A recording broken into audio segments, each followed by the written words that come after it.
नमस्कार। सत्यनारायण पाणी सभापति देवगढ़ सरपंच संघ तथा राज्य सरपंच महासंघ मुख्य परामर्शदाता। आज दिवाली अवसर रे माँ कालींकर धरापृष्ठर आविर्भाव होता हेतु तीन माँ दुर्गा माँ लक्ष्मी माँ काली माँ एक सांगरे कहले चले गोटे पर गोटे आविर्भाव होता। ओडिशा राज्य देवगढ़ जिला धनधान्य समस्त पूरण हो समस्ते निरोग रुहंतु ये हूँ काली माँ पाखे मोर प्रार्थना।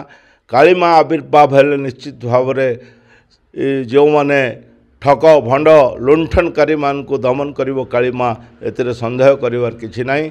ओडिशावासी देवगढ़ जिलावासी समस्ते कुशल रहंतु भल रहंतु सुंदर भाव रहंतु ये हूँ काली माँ पाखे हाड़ी भाईर प्रार्थना। समस्ते भल रहंतु। धन्यवाद।